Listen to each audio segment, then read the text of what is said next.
at 6. Oh, she said that she lets people come in that you're in. We will probably have But we... cards, but if there are no cards... If we don't have cards, it's also...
Good afternoon. The Memphis Landmarks Commission is hereby called to order for its regularly scheduled meeting of July 28th, 2022. My name is Cindy Grivich Tucker, and I am the chairperson for the commission. Mr. Brett Ragsdale serves as the executive secretary of the commission. Mr. Ragsdale, may I get a roll call? Yes, Madam Chair. Mr. Gill? Here. Ms. Love? Here. Ms. Strong? Here. Mr. Warren? Here. Chair Tucker? Here. We have a quorum. Thank you. The Memphis Landmarks Commission and the local historic district provisions are established to ensure preservation of structures that are of historic value to Memphis. Our function is to preserve significant resources, enhance community pride, and foster civic beauty and ensure compatibility within designated historic districts. The commission is authorized to review projects and determine their appropriateness based on the design review guidelines. At this time, I would like to swear the staff in. You may remain seated. Do you swear to tell the truth, the whole truth, and nothing but the truth, so help you God? I do. Thank you. May I get a motion to approve the minutes from last month's meeting? Motion to approve. Can I have a second? Those in favor? Aye. Okay. Motion passes.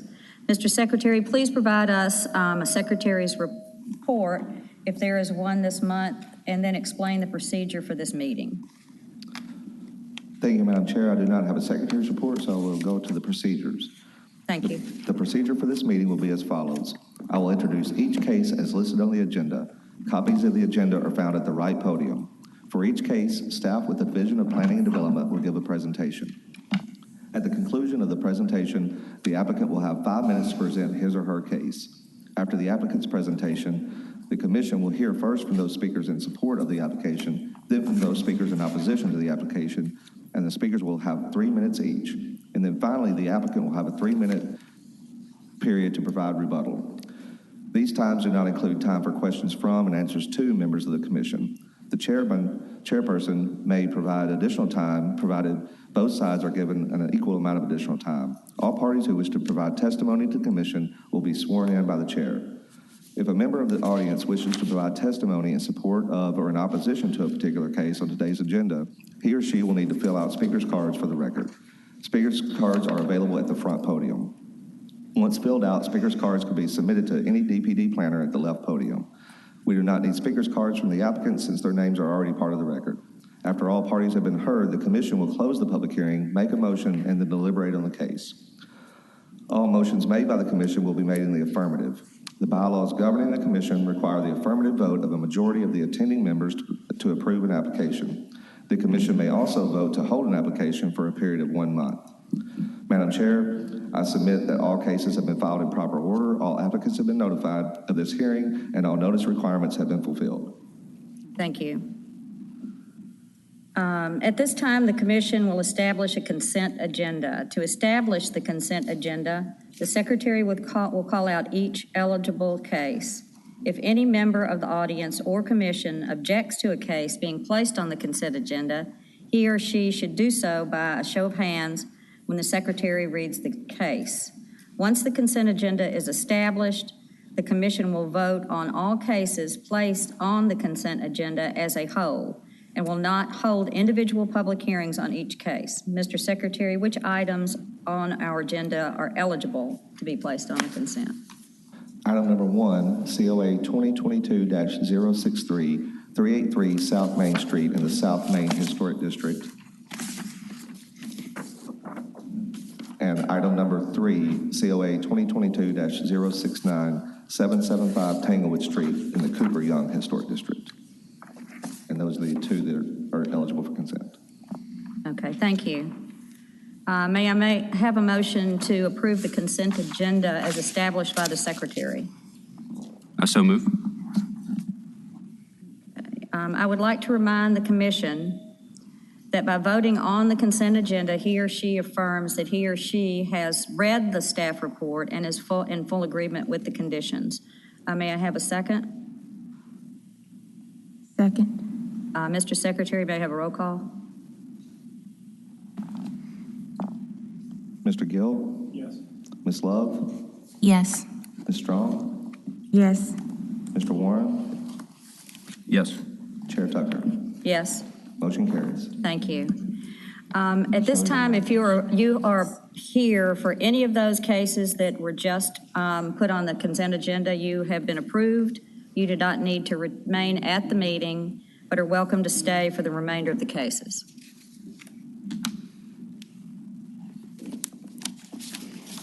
All right.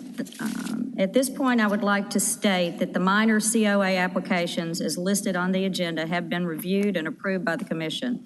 The Commission will now continue with the regular hearing of the major COA applications as listed on the agenda. Mr. Secretary, please call the first of the regular agenda. Item number 2, COA 2022-059, 1176 Roselle Street in the Glenview Historic District. Thank you. Is the applicant present?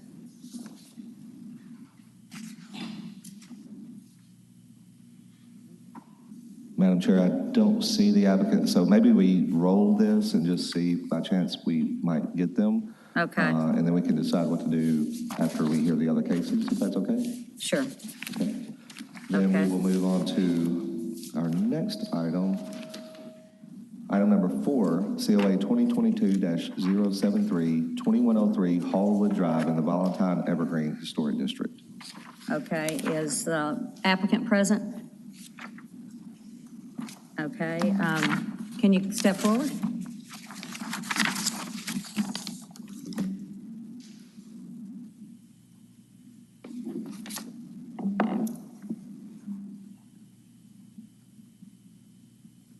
Okay. Could you state your name and address? Name is Colvin Wilson. There's 2103 Hallwood. What was the last part? What was your address? 2103 Hallwood. Okay, thank you. Could you raise your right hand? Do you swear to tell the truth, the whole truth, and nothing but the truth, so help you God? Yes, I do. Thank you. Have you had a chance to read the staff report? I just reviewed it, and I don't agree with 1, 2, or 4, I believe. That's on the staff report. Do not? Do not. Okay. Okay, do you want to have a staff report, please? Could the applicant repeat that just for, I didn't hear the number, the conditions that you were not okay with? 1, 2, and 4. Thank you. Go ahead. Thank you, Madam Chair. Aisha Penzes with the Division of Planning and Development.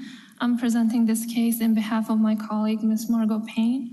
Item before you is a request for exterior alterations to replace all windows and doors, install new metal roofs over the front porch and dormers, and to apply German schmear over exterior brick, and site improvements to install new driveway gate, backyard fence, and to replace the brick walkway at the front. Subject property is a 1.5-story colonial revival style Cape Cod with brick exterior built in 1950s. This structure is considered non-contributing to Valentine Evergreen National Register District because it was built after the period of significance. The applicant is proposing extensive exterior alterations to renovate the structure. These images show the proposed materials and details such as the metal roof, new front door, and paint color of the exterior here. We also have German schmear examples provided by the applicant. These are the proposed casement windows. The driveway gate example, and the new concrete walkway that the applicant is proposing. Based on staff analysis, most of the proposed alterations do not adhere to Valentine Evergreen design guidelines. However, this is a unique structure built significantly later than the other existing homes in this area. Staff notes that paving materials of the walkway, treatment of windows, doors, and exterior brick, and driveway gate need to be addressed further. In conclusion, staff recommends approval of the COA request with 6 conditions as stated in the staff report, page 10. This concludes the staff's presentation. Thank you. Thank you. Does the commission have any questions of staff? Okay. I have a question. Staff stated that it was built after the period of significance. I believe I can't. staff stated, and I believe it is in here, the National Register nomination, it was built in 1956, which is after the period of significance of the district. Yes. So it is considered non-contributing because of circa the year, not because of the architectural style or the architectural elements that are on the house. Correct? That's correct. The building itself is almost 100, it's hitting the mark for 50-year-old significance. However, the Valentine Evergreen National Register District significantly addresses their period of significance. Right.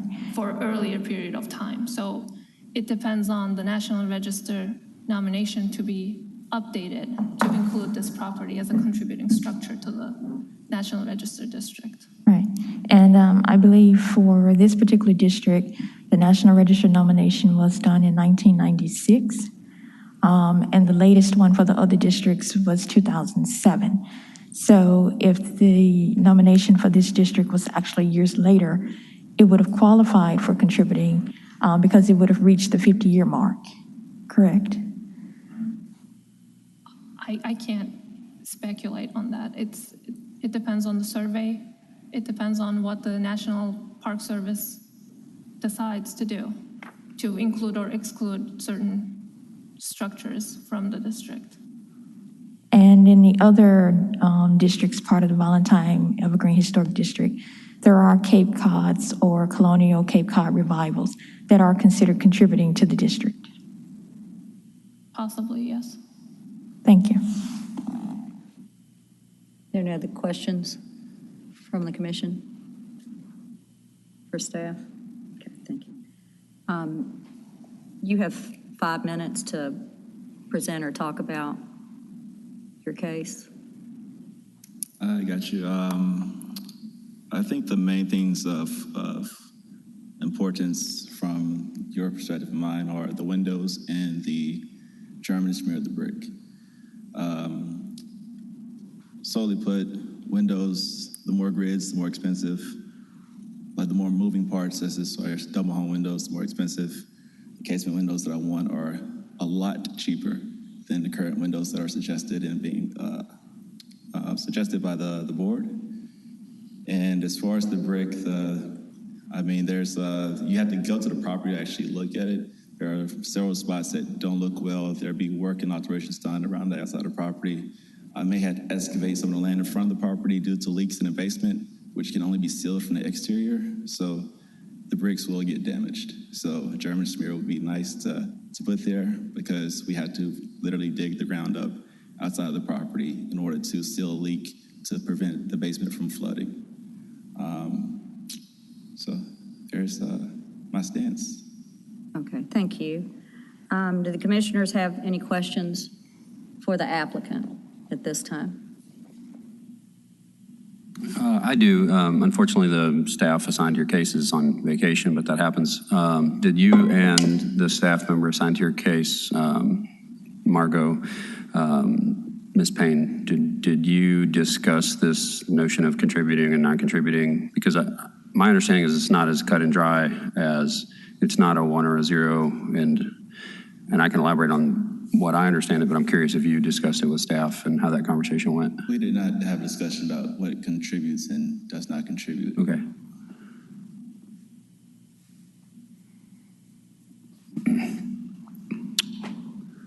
I guess one follow-up question for the applicant. And I'm not proposing this, but are you at all bothered by the fact that staff that was assigned your case isn't here? And would you like to initiate a request for a hold for 1 month? I imagine the answer is probably resounding no. I'm not hold on anything right now. I'm sorry. The process of getting this property together is already going to take long enough. and I've delayed ordering windows for it takes Sure. 5 to 6 months to get in. I understand. I just So I was was, just trying to I do my didn't, best to go in the your very route. slight chance that it bothered you that she wasn't here, I was going to mention that as a possibility, but I certainly understand your position. And Madam Chair, Commissioner Warren, if I may, Ms. Benzis did an excellent job, I think, presenting the case. And as you mentioned, Ms. Payne is not here. We did, she and I did discuss this in depth. And I think just to clarify some of the points, you know, a lot of this, the staff report and our analysis is just based in fact. You know, it's not necessarily an opinion. So the fact that if it's contributing or not contributing, that's just a matter of fact, you know, whether it's listed as that. It's not us providing our opinion of whether it is a contributing structure. It's just it's not listed as contributing in the current National Register that was done, you know, as Commissioner Strong said, I think in 97 maybe. So it's not meant to give any kind of leeway for, you know, or guidance to anything. It's just a statement of what it is. And then I think that the analysis of the guidelines is very similar. You know, the commission, and that's why these things come to the commission in order to make those decisions. For us, we review a case, what's presented, and review it against the guidelines and provide that analysis to the commission. So I hope that helps a little bit with the clarification of some of the discussion. So. I think so, but I do think it's not that cut and dry. I talked to one of the planners who was principally involved in authoring their neighborhood guideline about this today, and so I think Commissioner Strong's question pointed out something that at the time of the National Neighborhood Survey in the 1990s, this house was not contributing. NC, right? You can see the NC in your exhibit. That's correct, but where I'm going with that is on page 11 of the VECA guideline, they have a section that says, what does the words contributing and non-contributing mean?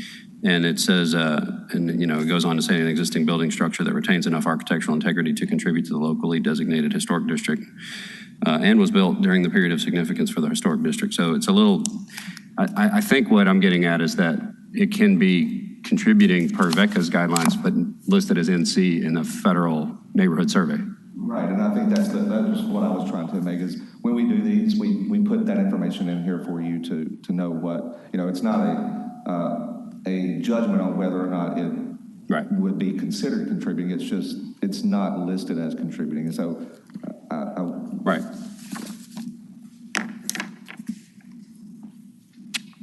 Are there any other questions for?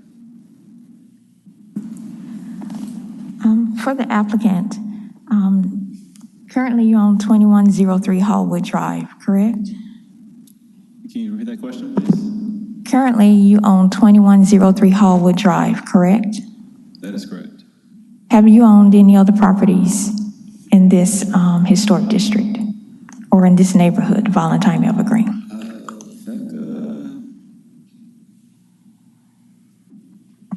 No. You said no. So, Capital Wealth Investment Properties, right? That's correct. Have you ever owned 1582 Tutwiler Avenue? Yes, I have. I did. That was a couple years ago.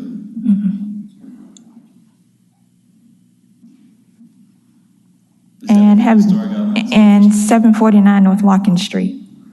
You have. I recall that being in Becca, but it may be now, but I don't recall. And during the time when you owned those, what renovations did you do to those properties? You want to see photos of them? You can just say what renovations you did to them. We gutted the property. Exterior.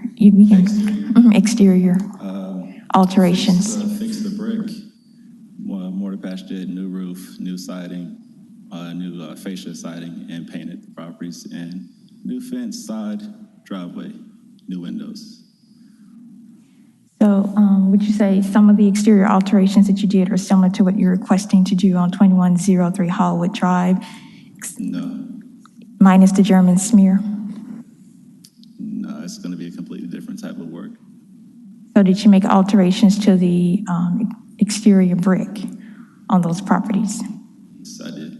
What type of alterations to the exterior brick? Brick was painted. Painted. Yes, painted. Okay. Thank you.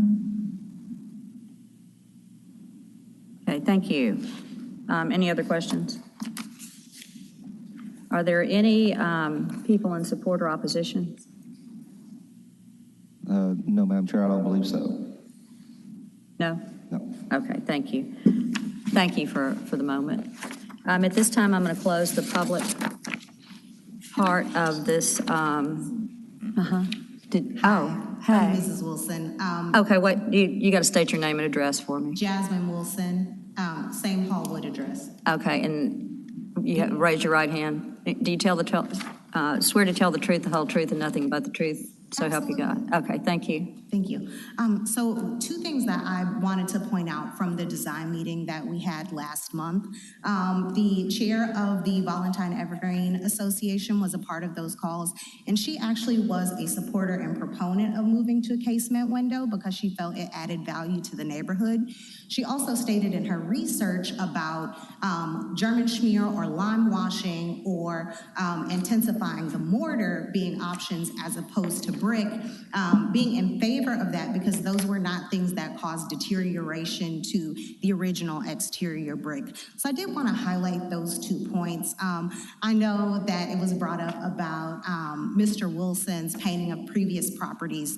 If we were using that as a determination or potentially a hindrance to approving this, I would urge the body to also look at when the Valentine Evergreen Association rules went into place about being able to paint or not paint brick, because I do believe that is a relatively new rule for the area and shouldn't have any bearings on the recommendations that we're making for our personal home today. Okay, thank you. Do y'all have any questions for her? What we got? You good? No, I'd like to thank you for your comment. Thank you so much. Okay, thank you. So as far as like the resolving the matter, We're not quite finished yet. okay. So Yeah, we're going to talk amongst ourselves in a second. You'll hear what we say, and then we'll vote. Okay. Thanks so much. Okay, now I'm going to close the public portion of this case, and the commissioners will further discuss this case. May I get a motion in the positive for means of discussion? Sure. I move, for the purposes of discussion, I move to vote and approve COA 20-22-073 with conditions as recommended by staff, being 6 conditions there. Okay, thank you. Is there a second for that? A second. Okay. Discussion? I'd like to say I agree with everything that Ms. Wilson stated. That was part of our design conversation during the review meeting. Make sure that I'm speaking directly into this microphone. Yes. So one thing I do know that part of the discussion is that the exposed brick and a lot of the requirements considering the exposed brick does deal with historical brick and the softness and the consistency and the structure of that brick. This house is what, 1970? 56. 1956, probably right there. That's A friend of mine lived there. yeah, something. We were able to match a lot more brick from that time period now than we were in the past. But I do love using lime wash and German smear kind of concepts on many of mine because they do lend that aspect of protection to the brick just because it's part of that material. So I personally am okay with that particular condition being removed because I do think it actually would enhance the building. But again, that's just putting that out there for conversation. At the washing of it. Yeah, the German smear. So it will be underneath that item number 4, the condition number 4. In your design review, because I worked there until I'm not able to come anymore, did y'all discuss the amount of, like how thick, when we say I believe they provided an example or a look during that review that was going to be a comparable item just to give us an idea of what they were looking for it to be. And it wasn't to the complete washing of the complete, it was it was more of a hint, and if I'm not mistaken, was it more so of the more lighter application versus the more completely coverage item? Didn't they change it during the design review meeting and say they weren't going to do the German smear, they were going to do more with the mortar wash? Didn't they make a statement like that?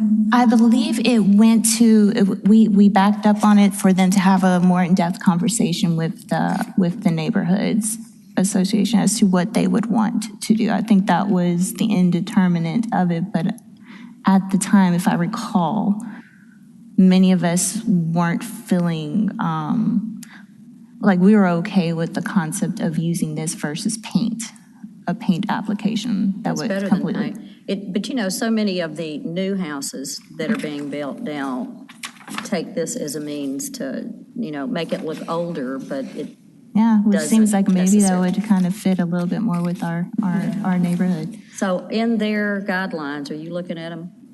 Are their guidelines, they're light on the brick part, painting, or I believe the determination, pretty clear on for the not paint, painting? on unpainted brick and stone shall not be painted, nor should. And I believe down here where it talked about when repointing matched the original mortar strength, composition, color, texture.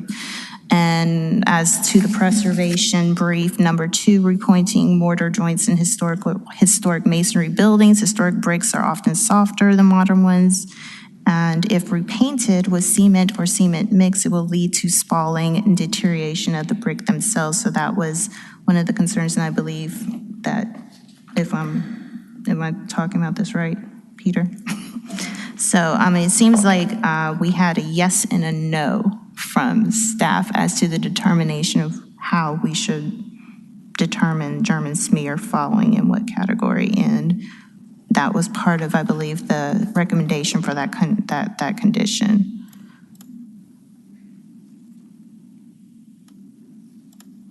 So since it's not really obscuring per this concept the actual brick color or anything, it is my stance that I'm okay with that application per that description or that visual recommendation from the applicant. And I have nothing to say really about the windows. Y'all gonna have to work that one, however that works. But Well, I think that we've just had so many issues with people painting their brick that is this going to be an issue later when somebody else comes up and says, well, I do think that it does need to be a case-by-case issue. We can't just blanket statement everything in every style. In the Valentine Evergreen District particularly has like 500 different architectural styles nestled within the whole 5,000, is it different homes that are in there or more than that? So I don't think this can be a case-by-case because we are actually encompassing so many different neighborhood types inside this particular district. So, one of the things, condition number 4. One of the things condition number 4 says is the exposed brick facade shall remain unpainted and unobscured with additional mortar. Where necessary, the brick should be cleaned using the gentlest means possible and repaired using compatible materials. We've had examples up here before where the brick was not in the best of shape. And this particular property, the brick is not in the worst condition. It's not in as bad of a condition as we've seen others come before us. One of the things, it is a Cape Cod colonial revival. And if you're looking at the architectural features of this particular property, whether you're looking at the front yard or backyard, the brick on the house is one, the brick walkway,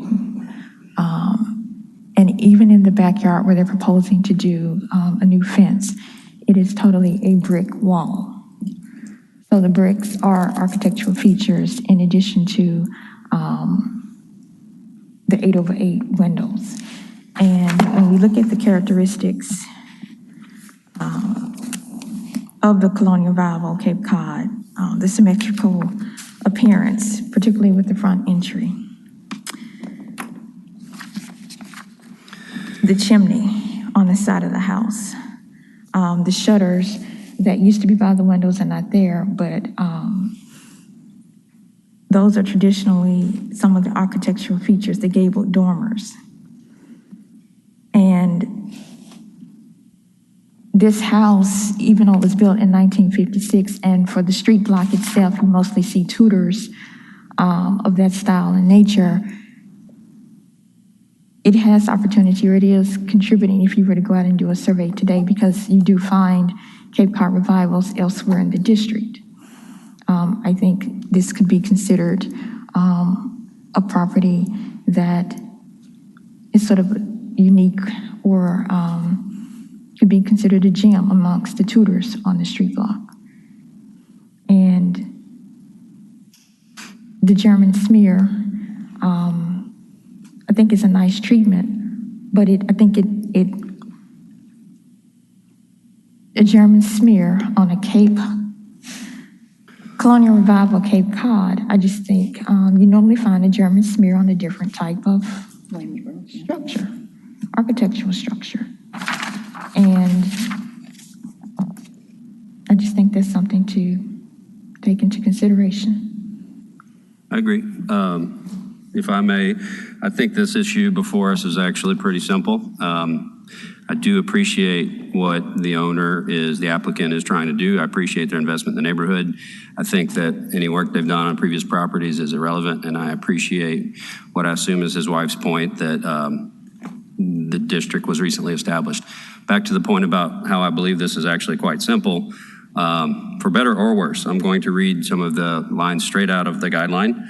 Under section 2.10 building materials, and that's in section 2, which is modifying existing structures.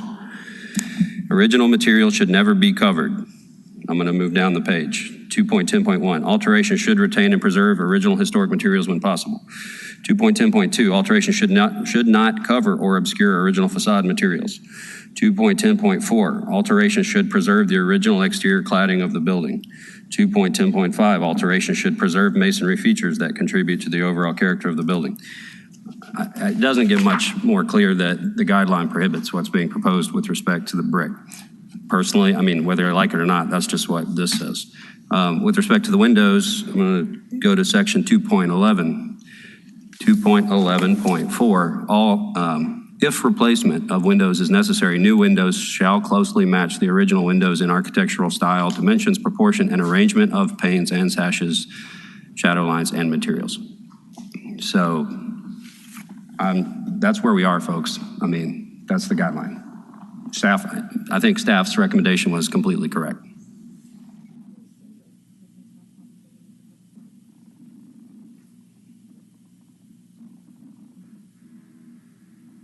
Anybody else? Okay. All right, so we have a motion on the floor. Is there any further discussion, or did someone want to amend and restate the motion?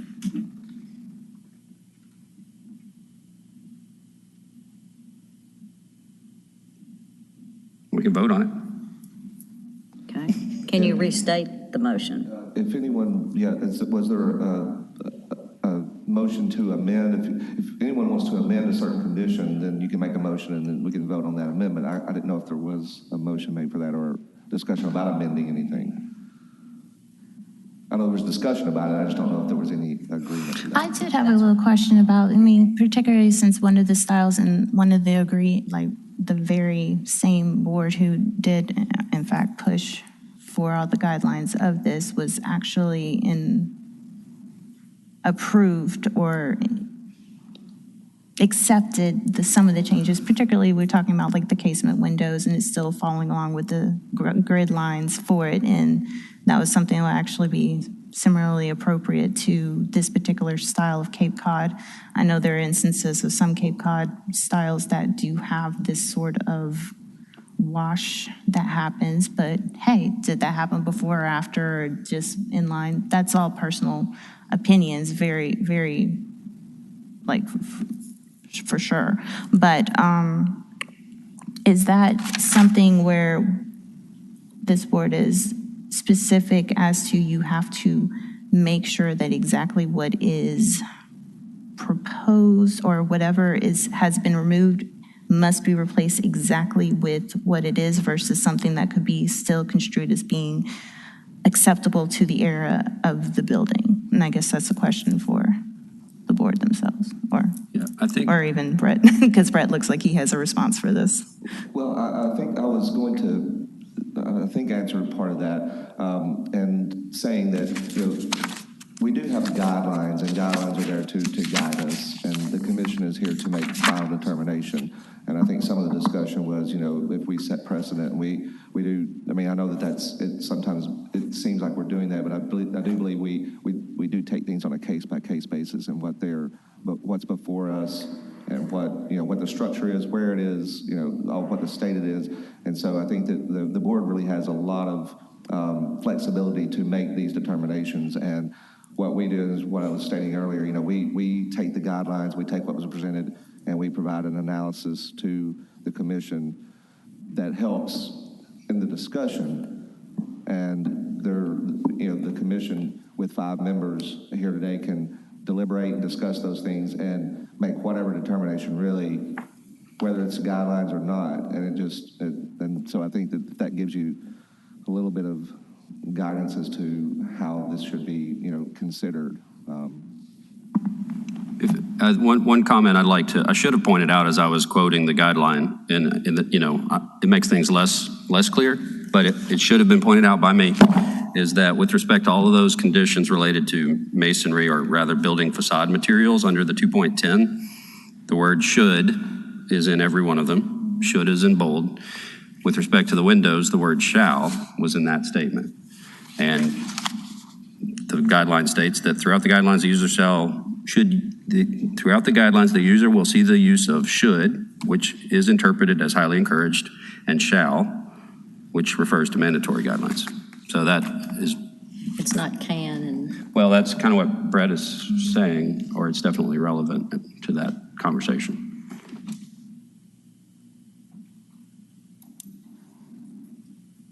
But that said, I don't have an amendment for the motion. It was my motion, so it stands unless amended. And I would like to have that amended, at least for the surface of the brick, or as that being an option, just to make sure that it isn't completely covering, okay, as was proposed, I should say. So exactly, I would like to amend condition number 4. Strike condition number 4. Not necessarily strike it per se, but definitely, I guess if I'm saying that you can't do anything with it, essentially, or maybe more so replacing it, how would, and Peter's like my go-to for all verbiage required. We can say that. Because it says the exposed brick facade shall remain unpainted and unobscured. So I guess it would be striking that. And then it also says, where necessary, the brick should be cleaned using the gentlest means possible and repaired using compatible materials. So striking the first sentence of it about it not the fact that, because I don't feel that it is it's not being requested to be painted. That's not. So the part that applies is the more unobscured and to what level of obscurity would be happening. For your consideration, we can strike the condition entirely and replace the condition with the new condition that states that the mortar schmear will simulate or will match the sample images provided by the applicant. But a German smear is permanent, like painting the brick, correct? It's a permanent alteration to the front facade, to the facade of the property. Which says you should not do, but should not shall. So that's why it is an alteration, correct? Yes, but it's a permanent alteration. All alterations are essentially permanent. You break into you're cutting a window in or removing a window or a door, it's still considered at a point of permanence, but is this an acceptable thing? The intent behind the guidelines was to if you also flip in there, it's talking about, there's a section or blurb that talks about the architectural features or characteristics, the key architectural features or characteristics for that particular neighborhood. And the brick and et cetera is listed as something that is important. So like when we look at the other guidelines in neighborhoods, like these are the key characteristics or these are the important architectural elements to this particular neighborhood. Well, there are several things that they're proposing for that. If we're talking about the front porch even, they're changing the porch from columns to a corbel. They're doing certain other things that are essentially permanent in nature, but it still does give a nod and gives respect to the existing architecture of it. But the front, with the front porch, that's different in that what was on the National Register is not there. It has been changed. So the Doric columns that were previously there aren't there. It's brick. So for what I'm saying is that if we could propose, my amendment would be to strike the fact of the unpainted, unobscured. I do think that they still need to take care of the brick because that is part of the process before you even apply any kind of schmear or any kind of additional item to it. And I mean, you're free to just knock out the amendment or approve of it. So that is just my desire or my stance, so. But it's different in that the brick on the house is not in bad shape. And there's still moments where they have to tuck point in and clean it. That's okay. It's a shall versus a should. It's totally cool for you to be able to say yes or no. So I'm proposing the amendment to condition number 4 of striking. Yes, I think if I could get the amendment restated. Yes. So we have a motion for this and just making sure, and then if we have a second, then I think we can Move forward. discuss it further Yes. or just have a vote on it. I think we can move forward with it after we have the amendment that we need to review. Yes, so Right. I think I didn't get all of the amendments, so Mortar schmear shall be, it was something about the example that was presented. Per by the examples presented, Okay. per the lesser applied example presented, is more so. It can get pretty thick. I mean, Yeah. that's subjective as well. Right, And which so is we why I have- want to make sure that we keep it to the minimum of it. Okay, so, and I guess we need a second on that, Madam Chair, and then, As per the guide, can staff actually, as per the guidelines of staff, can they see it? Well, I mean, so it doesn't have very thick sure, on if it? you wanted to add that as a condition Know what that I'm staff saying? would review a sample. Per and- staff's and record, approve. okay, per staff's review, yeah. Okay, we can add that as a condition. So if it is, we need a second on that, and if it is without objection, we can just add it. If it does, if we do need a vote on it, then we can have a vote on that. So do we have a second on that motion? So I guess the motion would be, we recommend approval of case number COA 2022-073 with the condition number 4 stricken, If that's the or? only amendment, Yeah. I was just going to try to take care of that amendment Yeah, that was first. the only amendment. Okay. To remove about the gentlest, that portion about No, I it being think that clean. should I think stay. that should stay. I don't think that should be removed. I agree. Um, So, and this is just for clarity, and we can move on. We'll change that to saying the exposed brick facade can have the German schmear to the lesser degree per example provided from the applicant, pending staff approval of application. Yep. And keep the second per what Natasha just said about where necessary, the brick shall be still cleaned since so much of the brick is still going to be exposed. And so just that first sentence of condition number 4 amended. Okay, and so all the other conditions remain the same. So, Madam Chair, I believe if that.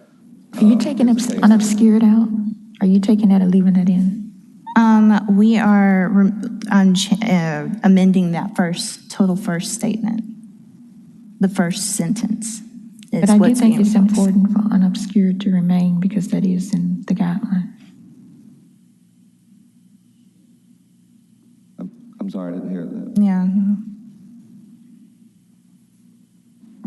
I said I thought it was important for unobscured to remain because that is part of the guidelines. Well, the commission can actually decide anything the commission wants to do. The guidelines are there as guidelines. Even if it says shall or should, it's the dais can make any determination that you so choose. Well, there's two things here. There's the wording of the amendment, and then there's the vote. So, Yeah. like, if you feel a certain way, vote the way you feel. As long as the amendment is actionable, Right. if it passes. So we need to restate what we're voting upon.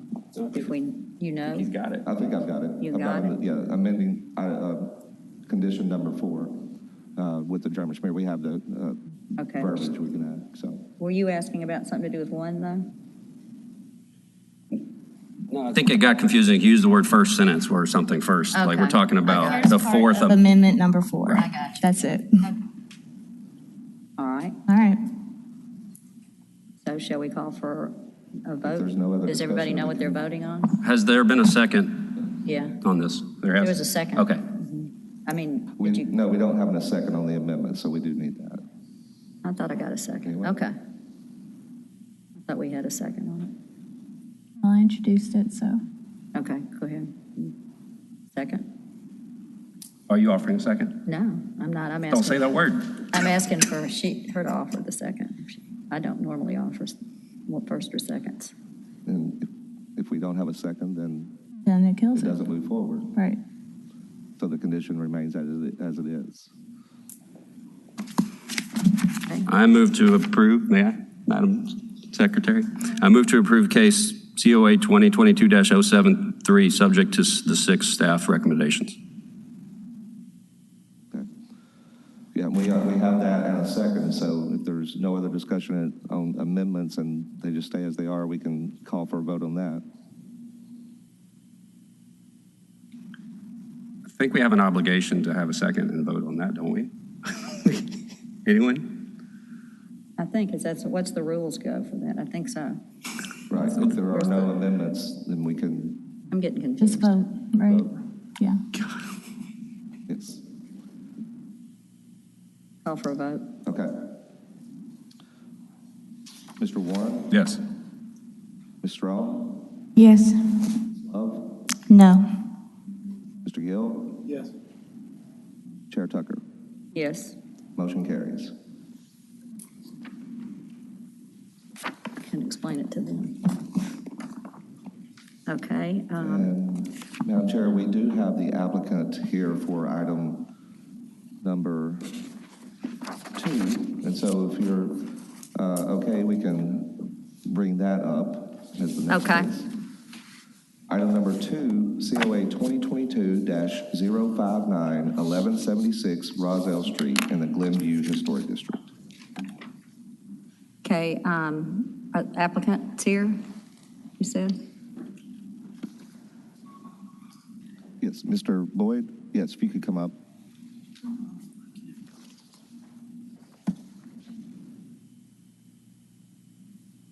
Could you come up to right there?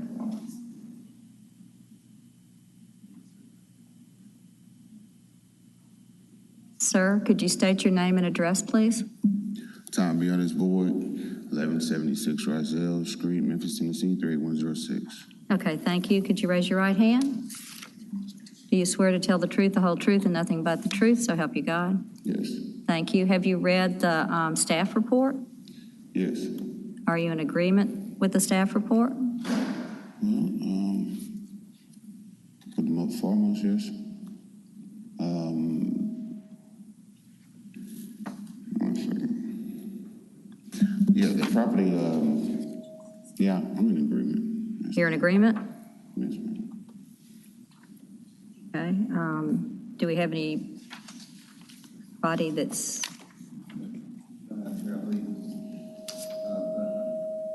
Hello? Commissioner Strong wanted to hear this case, so that's why we're here. Okay. So if you want to hear a staff report, we can do that. yes, let's do that. If you want to have, you want the staff report?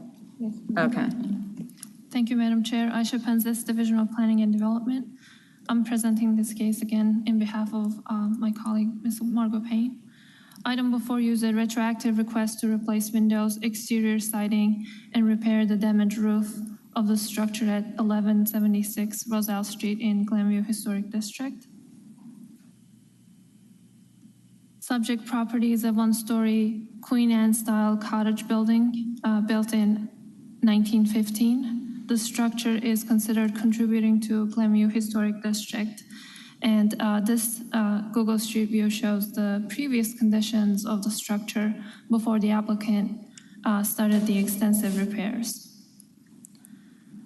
This Google image shows the original condition of the structure before it was severely damaged by fire and storms. And here are some photos provided by the applicant showing the condition of the structure at the time of purchase. And these photos show the conditions of the structure at the time of stop work order was issued. And we have a staff photo showing the current condition of the structure, which was taken earlier this month. Staff's analysis indicates that proposed alterations partially adhere to Glenview design guidelines, and it notes that building materials, windows, and the front porch requires further attention to ensure the compatibility with the design guidelines and the original characteristics of the structure. And the staff recommends approval of this retroactive COA request with 6 conditions as stated in staff report, page 12. This concludes my presentation. Okay, thank you. Commissioners have a question for staff? I have a question for staff. Is there any condition or was there discussion related to the front door? Front? What was that? I'm sorry. The front door is the front door in the images appears to be an opaque door, like a 6-panel opaque door without any glass. Or seems unusual, and I'm curious if it was discussed or if it doesn't seem to be reflected in the conditions. Well, the only condition that Margot actually placed is condition number 4, which states the applicant shall have the option to reinstall a single light transom above the main entry door, which was removed previously, but the original description of architectural style of the home and the survey actually points out there was a small transom above the front door of the structure. Okay. And I believe it was, the front door was replaced by the applicant recently.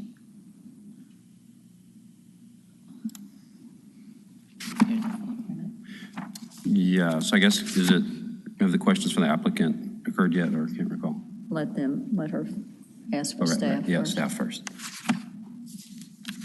You just wanted to see the, okay. Okay, any other questions for staff? Okay, questions for the applicant? Yes, is that door in the photos, is that your intended final door, or do you have plans to put a half light, like a door with glass in it at all? Yes, sir. That was my final door. That wasn't a door on the property when I got it, actually. Okay. So I didn't know anything about it, actually. So are you saying reinstall a storm door? Yeah, I see the photo from 2011. I don't feel too strongly one way or the other. I was just curious about, I know we're going to talk about the windows on the front porch, and the door might be an opportunity to have more glass, but I'm probably jumping the gun here. Can let Commissioner Strong discuss her concerns. Well, and Madam Chair, if I may, I think, and again, since Ms. Payne is not here, and Ms. Penzis did a great job of presenting this, but I have been involved as well, and I just wanted to point out that this property had a lot of alterations done prior to the current applicant, and so that's part of our analysis and discussion takes that into account, and so just wanted to kind of provide provide that as some information. Okay, any other questions for the applicant? Okay.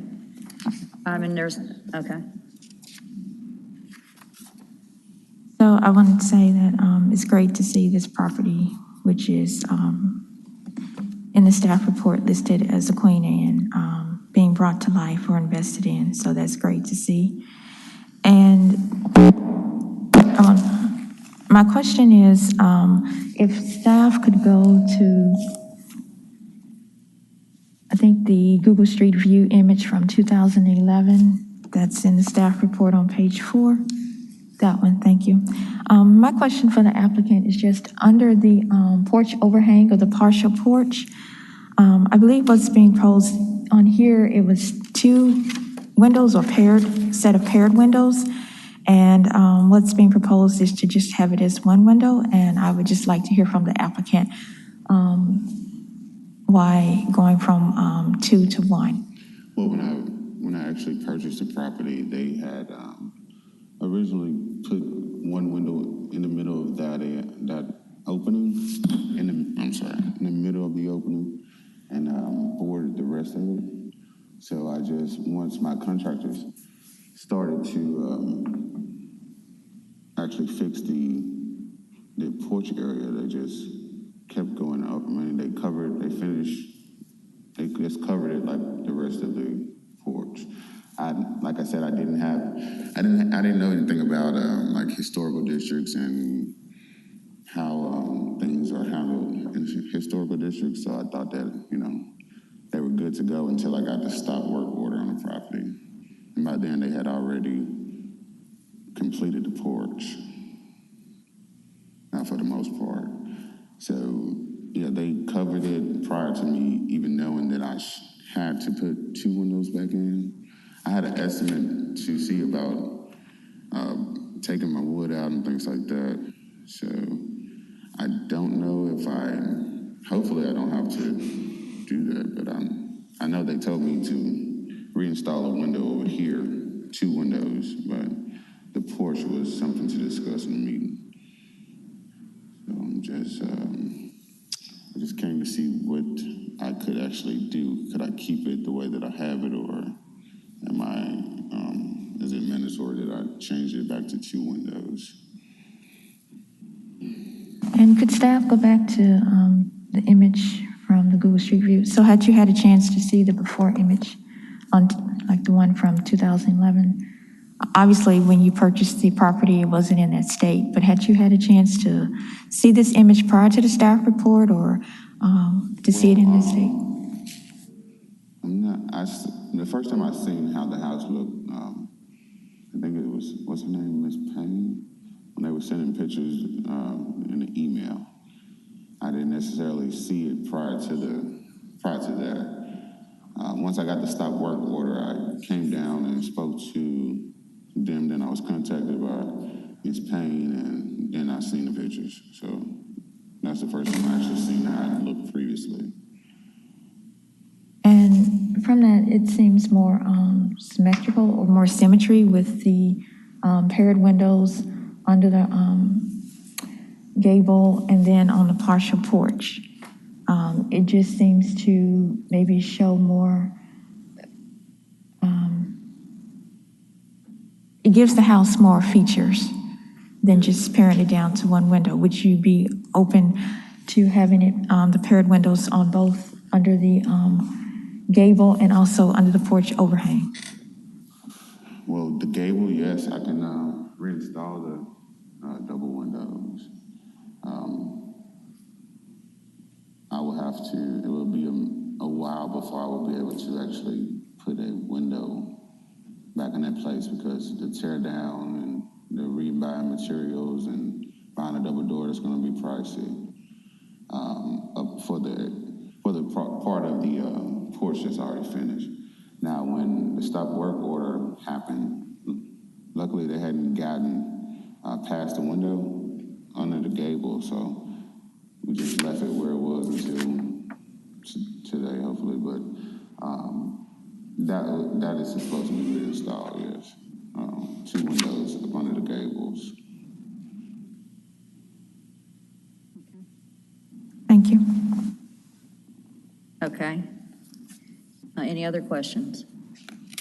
Okay, at this time, I'll close the public hearing portion of this case. You don't have any, you said you don't have, okay. The commission will further discuss this case. May I get a motion, please? For the purposes of discussion, I move to approve case COA 2022-059, subject to staff conditions, of which there are 6. Can I have a second? Second. Whoever wants it. Okay, thank you. Discussion? We're going to kind of talk between ourselves, and we'd ask you some questions if we need to.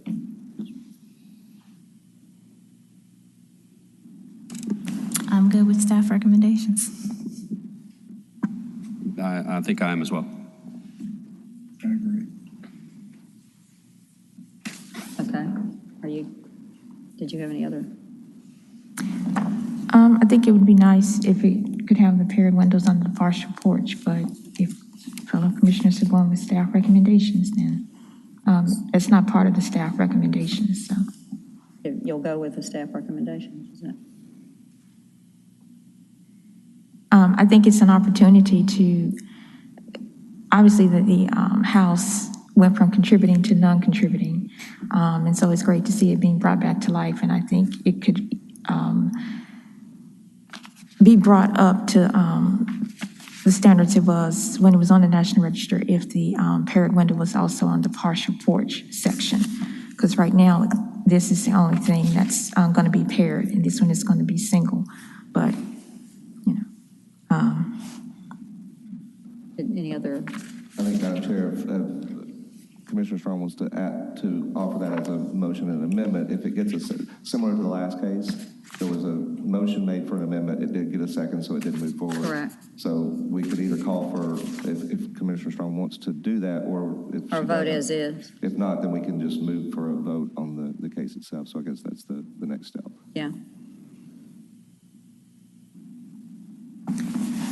For efficiency, would there be any other votes on it? If not, then we can just move with just staff recommendation. I'm kind of fine with it the way it is. Okay. Okay. I appreciate the point you're making, but I wouldn't support it in the vote. Okay. Thank you, though. Okay. Then there is a motion. We got a motion and a second. You ready to vote? Okay. All right. Mr. Gill? Yes. Ms. Love? Yes. Ms. Strong? Yes. Yes.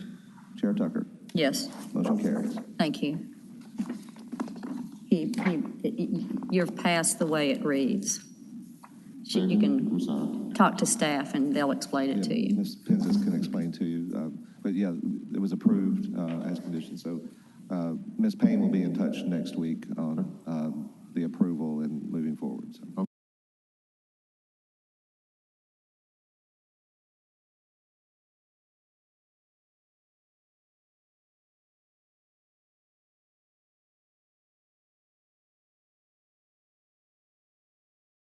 .1336 Harbor Avenue in the Ansdale Park Historic District. Okay, is the applicant present? Okay, could you come up?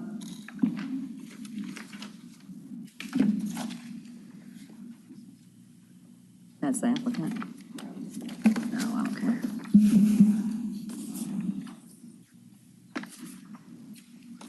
Okay, thank you. Could you state your name and address, please? Ashley Gowan, 1336 Harbor. Thank you. Could you raise your right hand? You swear to tell the truth, the whole truth, and nothing but the truth, so help you God. I do. Thank you. Have you read the staff report? I have. Do you agree with the staff report? I do. Thank you. Does anyone want to see the staff report? We do have some people that want to speak. We'll go with staff, please. Okay, thank you, Madam Chair. Item before you is a retroactive COA request for site improvements to install a 3.5-foot wood picket fence at the front yard of the structure and to extend the existing 6-foot tall wooden side yard fence at 1336 Harbor Avenue in Ansdale Park Historic District. Subject property is located at the northwest corner of the intersection of Harbor Avenue and South Cleveland Street. This Google Street View shows the original condition of the front yard of the property. And there's a view showing the original condition of the side yard and the existing fence towards the back of the property. It's pretty. The applicant wishes to install a 3.5-foot tall picket fence at the front yard. As shown in this picture, they initially started the project without getting a COA approval and a fence permit and received a stop work order. This photo shows the extended side yard fence along South Cleveland Street and the unfinished wood picket fence. Ensdale Park design guidelines do not address site improvements and fences in detail. However, proposed fence is appropriate and allowed per the Unified Development Code in terms of height, location, and material. Staff also notes that the property is a corner lot located at a busy intersection, which causes privacy and security issues. In conclusion, we recommend approval of this retroactive request with 2 conditions as stated in staff report, page 9. This concludes my presentation. I would be happy to answer any questions. Thank you. Commissioners have questions of staff. I do. I have the Ensdale Park guidelines here, and your staff report made reference to them, something to the effect of that they are sparse in their addressing fences or site features. I'm in agreement with that. I actually don't see anything. Could you speak briefly to what's in the guideline? Environmental features, perhaps? I actually copied everything that Okay, is it's in the staff relevant report. to site improvements, alterations to existing buildings. For new constructions, there's one small section that states appurtenances related to new buildings, including driveways, sidewalks, lighting, fences, and walls, should be visually compatible with the environment of the existing buildings and sites to which they relate. That's the only section that the Ensdale Park design guidelines actually mention fences. Right. Everything else? Nope. Anybody else? Any questions of staff? I have a question. If you could go back, it's on page 5 of the staff report, but it's the second fence where there is the picket fence, and then looks like an extension of an existing fence that was there. It's like a side view of the corner lot. I couldn't hear. Go up one slide. Here. Thank you. So the request was for the front yard picket fence that connects to the existing privacy fence. So the applicant, I'm sorry. Go on. Go on. Applicant is proposing or wishes to do is that they are extending this 6-foot tall side yard fence towards the front of the house and connect it to the new picket front yard fence. All right. To fully enclose the entire lot, basically. Okay. But looking at, sorry for the feedback. Looking at the request or looking at what they submitted, the existing privacy or picket, the picket fence was supposed to connect with the existing privacy fence. Yes, this work received a stop work order. That's why there's a missing section here. No, I'm talking about, so there, starting there, going all the way back, that was the existing. This was not the existing, the light colored fence. This is the extension of the existing side yard fence, which is. That's what I'm saying, that was, back there was the existing fence, right? Yes, that was the existing fence. So, But what I'm trying to say is looking at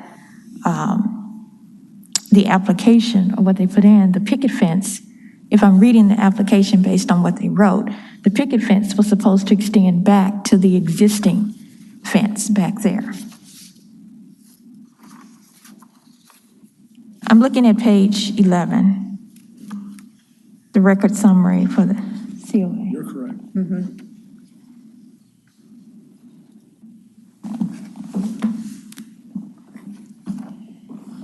I'm reading description of work, installation of a 3.5-foot tall front yard picket fence with privacy fence extension that connects the existing privacy fence in order to create an aesthetically minded barrier from speeding traffic. So so they are extending the privacy fence forward, right? Yes. Okay, thank you. So there's that picture. Is that what you're talking about? And the privacy fence, the opaque, larger fence is in compliance with the UDC? Yes. Thank you. Considering that this is a corner lot, though, I just want to make sure.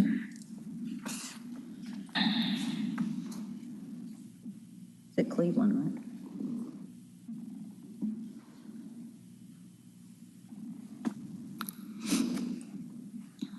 right? Any other discussion, questions? Okay, thank you. Did you want to make any comments to? Yes, I would like to make a statement. Okay. Go ahead. Thank you. You have 5 minutes. Okay, thank you. So I've been the homeowner at 1336 Harbert since 2020, and I just wanted to share with you briefly why I need a perimeter fence going around the front and also why I chose a white picket. So my house sits on that intersection, and while it is tucked away in our nice neighborhood, this intersection has become very busy and very dangerous. It's a 4-way stop, but the stop signs are more of a suggestion. My home has become extremely vulnerable to the dangers that come with being so close to this intersection. Over the past 2 years, I have had petty theft and unsolicited visitors because of the access to my side porch from Cleveland. I have had my children's bikes stolen, my hydrangeas stolen, packages stolen, and pedestrians access my porch and peek through my windows. I am no stranger to Midtown. I know petty theft is common. However, the volume that I have experienced in this home is exponentially more than my experience living in other Midtown homes. Additionally, speeding is a major problem at this intersection, and in May 2021, I applied for speed humps at this intersection. I have a photo of my application. I am still on the waiting list, and it's been 15 months. Since my application, there have been 3 major traffic accidents at this intersection due to the speeding, and these 3 accidents are really what pushed me forward to go forward with this fence. The first event occurred 4 months after my speed study application. There was a high-speed chase where a car crashed into the corner of my property and ricocheted backwards into my neighbor across from me's yard, and I have a photo of that as well, if you can. Those are in staff report pages 36 through 43. Yeah. So that one was directly in front of me. And this was a bit terrifying, and I had to come outside, and the police requested my Nest camera footage because they needed it for their investigation. The second event occurred just 1 month after that in October, where a bicyclist was struck off their vehicle right in front of my home. The car did not stop at the stop signs and hit this person. And they didn't file a police report, but I have a witness report that was posted on Nextdoor, where my neighbor, who's also a corner house, was saying, be cautious, this intersection is incredibly dangerous. And then the third major event happened just 3 months ago, this past May. There was a crash in front of my house where the car landed in the front yard of the house diagonal from me. The driver claimed that an ambulance ran them off the road. At this point, I decided to involve my city council members. I emailed the members of Super District 8 to make sure they were aware of how out of hand this intersection has gotten, but they basically said they were aware and to continue to wait to see if I would be approved for a speed study. I want to add that I do not want to advocate for more police presence here. I'm simply trying to come up with a creative solution that will help me and my kids feel safe, but is also aesthetically minded and honoring the historic nature of the district. This brings me to why I chose a white picket fence. Not only is there a precedence in the neighborhood, there's a house at Benton and Bellevue that has a white picket fence, which is a very busy corner, but also that's germane to the context for which my home was built. In 1904, my home was built as a wedding gift for a woman named Lottie Pearl Coffin. Her parents had this home custom built for her, and they named it El Nido, which means nest. And there's a sign over my front door that's been there for over 100 years that reads El Nido. So my house was built as a symbol of young love and romance and all of those quintessential American dream type things. And so this was really the inspiration for a white picket fence. And I only know this story because I have befriended the granddaughter of Lottie Pearl Coffin. She's here with me today, Jacqueline Wolf. So in conclusion, this is a minor case that would affect my quality of life in a major way. It would give me and my children such peace of mind. And again, the APNA guidelines do not prohibit a front yard fence. So I am respectfully requesting the committee to move forward with approving this minor fence as recommended. Thank you. Thank you. Do the commissioners have any questions of the applicant? Unaware that you're in a historic district? Excuse me? Were you unaware? Were you unaware that you were in a historic district? I was aware. So why did the work start prior to an application being filed? I was unaware that a fence required a permit. I've had fences before, and I actually, once I got the stop work order, I saw that in 2019, it was added that all fences require a permit. So that was just new information to me. Sure. Anyone else?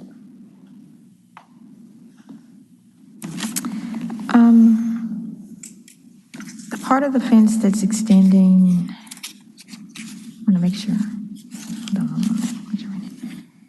The fence extension from the existing fence, if staff could go back to, I guess, the image that's on page 5 of the staff report that shows the wood picket fence and the extension, fence extension go up one from the staff recommendation.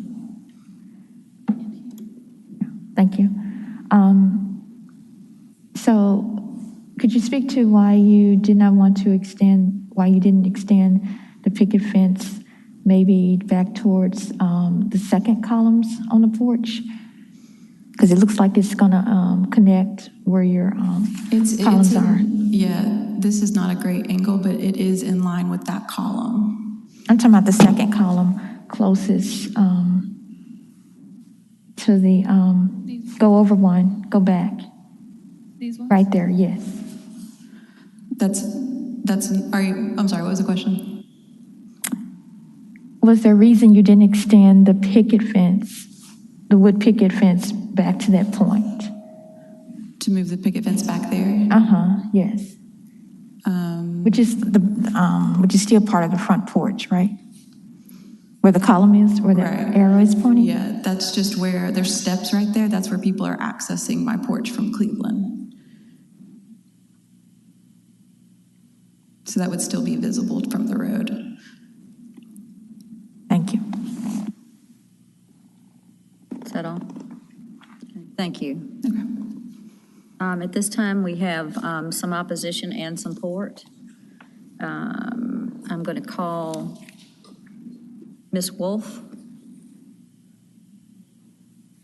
and Madam Chair, do we have cards in support? 2 in support and 2 opposed. Okay, thank you. This lady is in support, and also Malden. If you want to, she can speak first, and then you can sit up behind her, and I'll call you next. Yes, ma'am.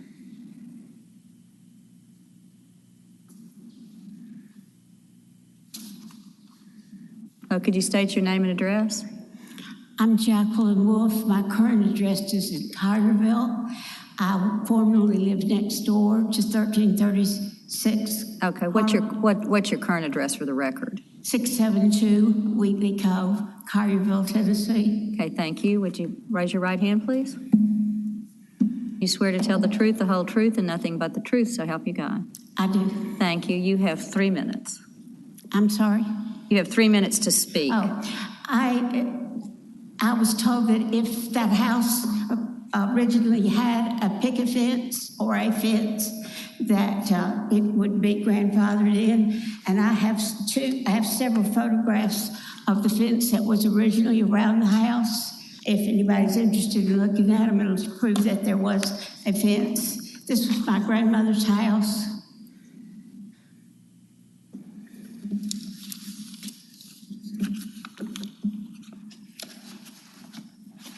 Did you want to say something else? I'm sorry? Did you want to speak to that? No, that's all. I just wanted to prove that there wasn't. Originally, a fence was built there. The house was built for my grandmother, and she lived there till she died. Okay, thank you. Did anyone want to ask her any questions? Okay, thank you so much. Oh, I'm sorry, Ms. Jackie. Okay. Could you state your name and address, please? Kate Malden, 172 Kimbrough Place. Okay, can you raise your right hand? Do you swear to tell the truth, the whole truth, and nothing but the truth, so help you God? So help me God. Thank you. You have 3 minutes as well. Thank you. I am a neighbor of Miss Gowan's. I live on the border of Central Gardens going into Annandale Park, and the corner of Cleveland and Harbert is on my daily jogging route, weather permitting. I wanted to speak today to both the aesthetic and the danger of that intersection as I do jog through it on a regular basis. I saw the aftermath of all of the wrecks that Ms. Gowan outlined, as well as the fact that you can see directly into her house and so see directly up the steps. And it is very, very easy to see how opportunistic that would be for somebody who is tempted to violate the sanctity of the neighborhood. I actually had not met Ms. Gowan before today. We became friends online, started following each other on Instagram, so I have been watching the absolute love and care with which she has been renovating this property and trying to return it to the original state that it was in. And it's been really cool as well to see her development of her friendship with Miss Jackie, who has been showing up with photographs of both the interior and the exterior, so that Ms. Gowan has been able to bring it back as close to the original aesthetic as she possibly can. Now, I can say, I'm glad this photograph is still up. It's a little bit of a confusing angle here. This is the side view of her house. So the extension of that privacy fence is not blocking the view of the house, and it's not blocking any of the exquisite aesthetic of her front porch. What it is doing is preventing access up the side stairs and giving just a little bit more privacy, just like any you would need on any wraparound porch. That front picket fence there is not blocking the view at all, but it is providing enough of a visual deterrent that it will prevent people from walking up onto her porch and into her property, both as thieves and as just sometimes nosy folks want to see what's happening in a house as it's being renovated. As for that intersection, as she has said, there have been several accidents there. I have had to hop into people or out of, off, I try to not run on the sidewalk because a little wonky there, but I've had to hop out of the way of cars there because they never stop at those stop signs. And that is what is happening with the, yes, You have 1 minute. Okay, thank you. Okay, sorry. With the request for the speed study there, in the interim, this fence would be a great safety measure for Ashley's children, so that they are able to enjoy this beautiful property without being relegated to their backyard.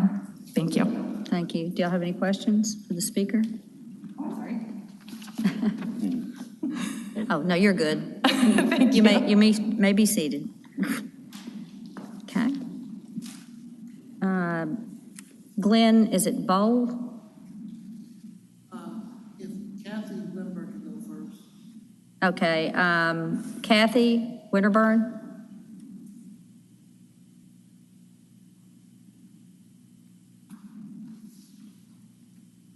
Okay, could you state your name and address, please? Catherine Winterburn, 1241 Benton. Okay. Raise your right hand, please. Do you swear to tell the truth, the whole truth, and nothing but the truth, so help you God? I do. Thank you. You have 3 minutes, and this is in opposition of. My name is Catherine Winterburn. I have lived at 1241 Vinton for 46 years. I'm a founding member of the Ansdale Park Neighborhood Association. I worked with the association to get us on the National Register. We are the first neighborhood district in Memphis on the National Register. I also have been involved with the Neighborhood Association as editor of the newsletter for about 20 years and president a few times. I walk my dog past this house every morning. I'm very familiar with the neighborhood from delivering newsletters over the years. Now, we do not have specific guidelines in our neighborhood about fences.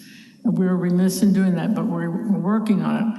However, we do have a standard that we try to adhere to, that we want the houses to look like they did when they were listed on the register. And I also have a photograph of the house as it looked in 1977 and the application that we made when it got listed on the register. And as you can see, there's no fence.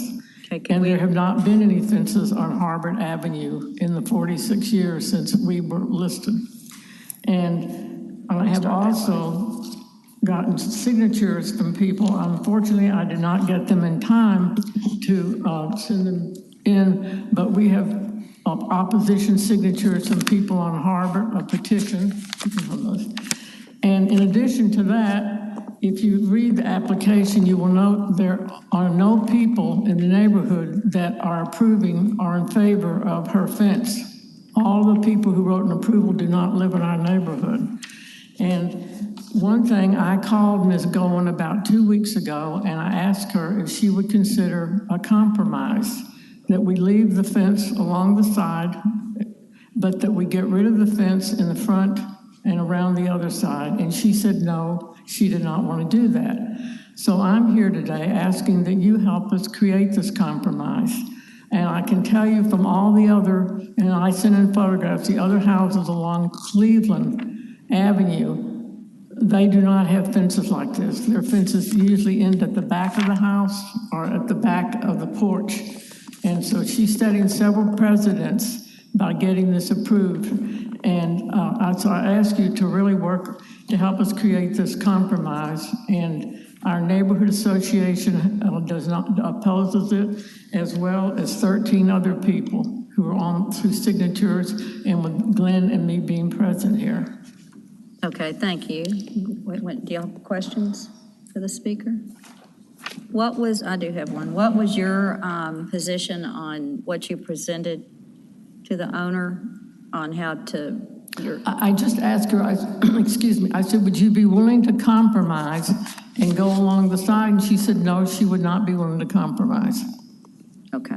What was the compromise again? That's what I was. The compromise would be that we work to do something along Cleveland, but that we not allow the picket fence to go up on Harbor and also up the other side of the house.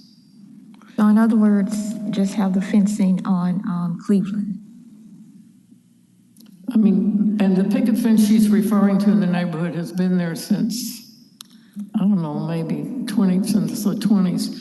We only have about 3 front yard fences in Ansdale, and none of them are picket fences. And I also, when I spoke with her, I said, I'm worried about it setting a precedent. I said, well, how would you like it if there were random fences along Harbor Avenue in the front yard? And she said, well, I wouldn't like it. And I said, well, then let's do this compromise.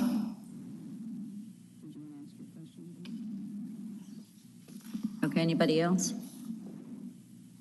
Okay, thank you. Okay, is it Glenn, is it Ball? You're okay? I have nothing to add. You what? I got you, okay. All right, thank you. Ms. Gowen, you have 3 minutes to do a rebuttal.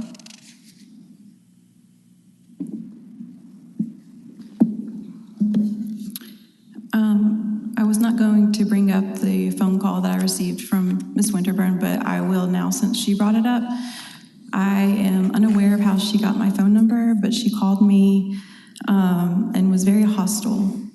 And initially, she told me to take my fence down. And again, I have never met her. And so I was thrown off and confused.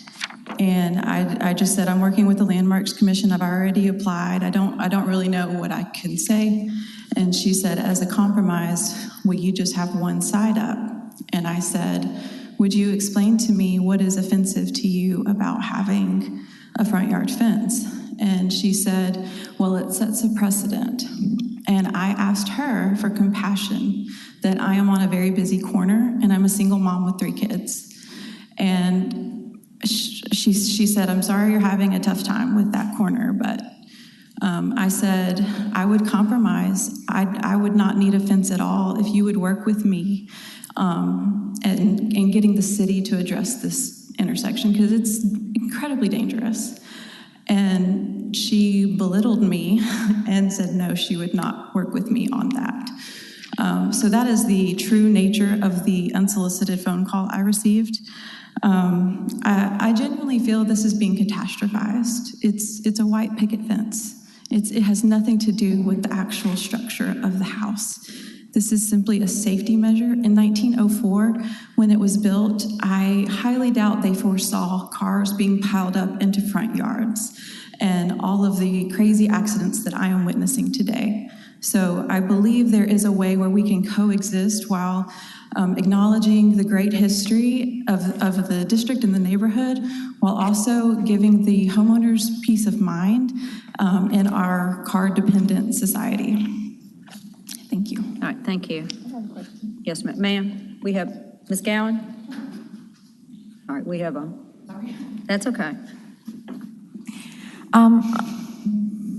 Have you looked into landscaping, like hedges, which fences are more and more people are going with fences nowadays, but decades past, years past, hedges were used to deter and for security as well. Yes.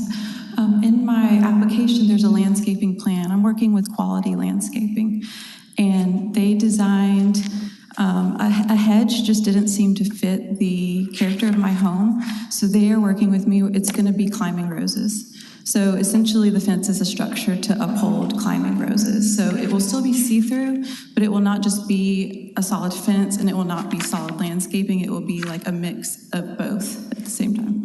So,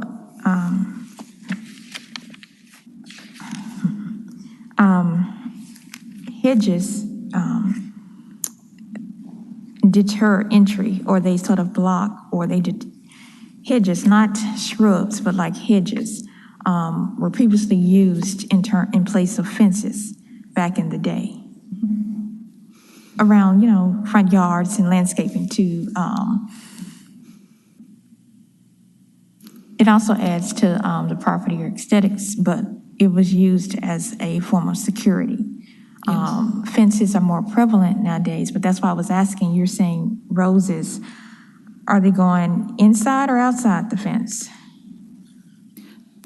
According to you can see on the diagram, there's X's alongside the fence, and I think there's a key that says that those are roses. So they're going inside? On the inside of the fence. On the inside of the fence. They'll grow throughout the pickets. They're climbing. Like a vine almost. Does that make sense? Yes, but you're saying you're inclined, or you really, you install the fence for security purposes. And you see in many neighborhoods, whether older or newer, roses, again, can be, they have thorns, and so they can stick and they can deter people from trespassing onto your property. Sure. Roses outside of the fence would deter people more, considering what you're saying, how you're concerned about the traffic. And going back to what I was trying to ask you about earlier, hedges, mid-level hedges also deter people from trespassing onto the property, but they also block the view sometimes. I think he had a question. We're talking about plants, folks. Like, Landscaping. Respectfully, like landscaping plants are not covered in the guidelines, and I don't think they're germane to the conversation. Respectfully. In her defense, I did look into hedges. It was more prohibitive, and it was going to take years to achieve the height that I would desire. This seemed to be like a good solution for me after working with a landscape designer. Okay, thank you. Thank you. Okay, at this time, I'm going to close the public hearing of this case so the commissioners can further discuss it. May I get a motion for purposes of discussion? I make a motion to approve case number 2022-078 with staff recommendation, I need a second. Second. Thank you. All right, discussion? I'm good with staff I would recommendations. say this, that I understand the not wanting to set the precedent of creating front yard fences in this neighborhood. But I think I'm also here to enforce the current conditions, and they don't apply to fences right now. For this, not the current conditions, but the current guidelines. They don't apply to fences, So in the guidelines, there's absolutely nothing about fencing. Correct. So, I mean, if those guidelines changed, the neighborhood would have a stronger position to restrict her. And additionally, I think the notion of precedence is often overstated because every case comes to us and is considered on its own basis. And yes, there is a word called precedent, and yes, the definition could be applicable here, but we are a body that has the ability to evaluate case-by-case basis. We evaluate every case by case. Yeah. Right. Pretty much.